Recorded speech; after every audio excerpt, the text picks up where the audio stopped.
оқушылар. Бүгінгі сабаққа дайынбыз ба? Ендеше сабағымызды бастайық. Алдымен сабағымызды бастамас бұрын топқа бірігіп алайық, иә?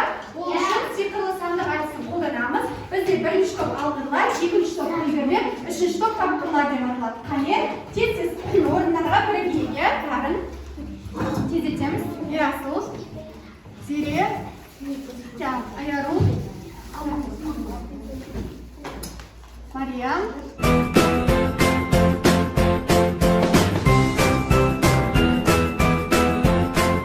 Ендеше бала топқа бірігіп болса, өткен сабаққа шолу жасайды. Ол үшін қазір мына ойын арқылы сұрақтарға жауап беретін боламыз. Әр топтан үш оқушы мына ұяшықтарды ашып, сұрақтарға жауап береді. Қай ұяшықтардаймыз? 6-шы ұяшық. Қысылды, амалды, сурет салды, жүйелі, жазады, келе жатты сөздегі қандай сұраққа жауап береді. Қысылдан бұлар бізде жауап береді. Не істеді? Не істеді?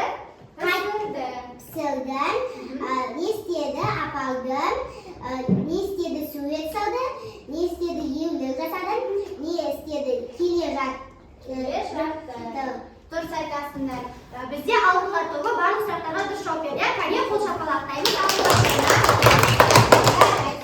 Өткен сабаққа шолу жасаса, бүгінгі жаңа сабағымызды ендеше мына видеороликті тамашалап алайық. Кәне барлығымыз экранға қараймыз.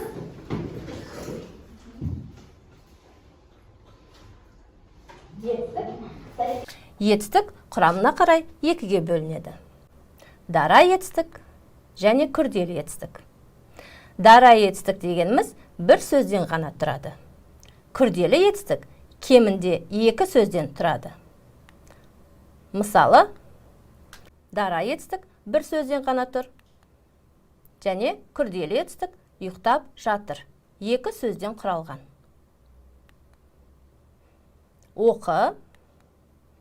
Оқып отыр. Тақырып бойынша тапсырмаларды орындау үшін барлығымыз төртінші жаттығуға қараймыз. Ол жерде бізге не деген екен? Сөз жұмбақты шеш. Сөз жұмбақты шешуіміз керек екен. Сол арқылы мәтіннің тақырыбын анықтап алайық. Қане, ол үшін барлығымыз экранға қарайық. Сөз жұмбақты шешеміз, сұрағымыздың дұрыстығын қарайық. Сонда бізде қандай сөз шықты балалар? Тексеріп көрейік. Жарайсыңдар, барлығын дұрыс тауыпсыңдар, иә? Яғни біздің қазіргі орындайтын тапсырмамыздың тақырыбы қандай екен? Жарайсыңдар балалар, мәтінді түсіндік па? Иә! Ендеше сол мәтінге байланысты тапсырмалар орындайды. Қазір біз сендермен топтық жұмыс орындайтын боламыз. Әр топ бірігіп тапсырмаларды орындайды. Қане, ол үшін біз айналмалы шеңбер әдісін қолданайық. Қазір бұл шеңберді қай топқа қай тапсырма түседі, сол топ бұл тапсырмаларды бірігіп орындайтын болады. Бірінші алдыңғылар тобынан бастайық. Қане, сендерге түсетін тапсырма.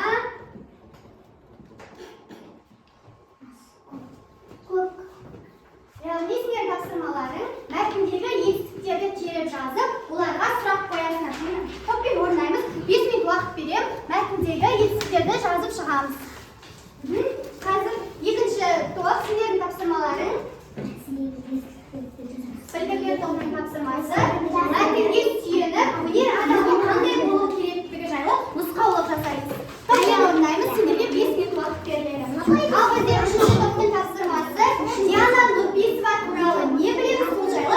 Постер жаз. Дина Нұрпейісова жайлы не білеміз? Постер жазып берген. Сіздерге қандай тапсырма түсті?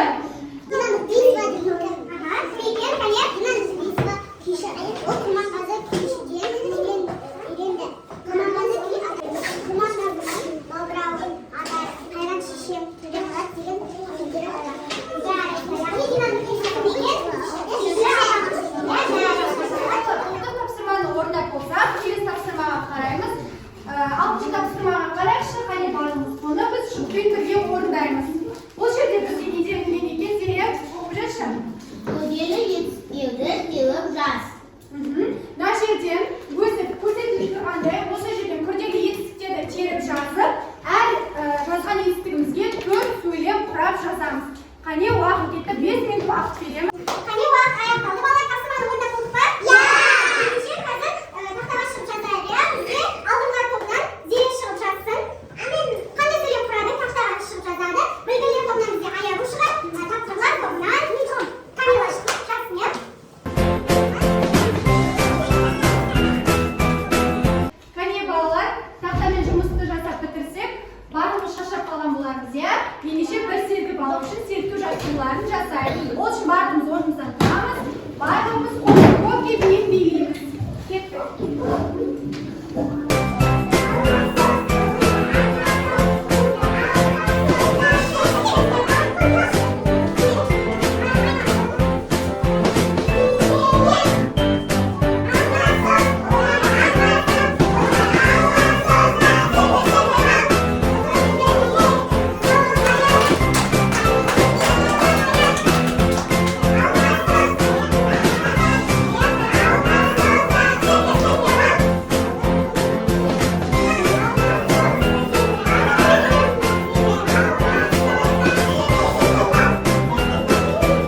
әріптерді реті бойынша орналастырып, мақалды жазамыз және етістіктерді тауып келеміз.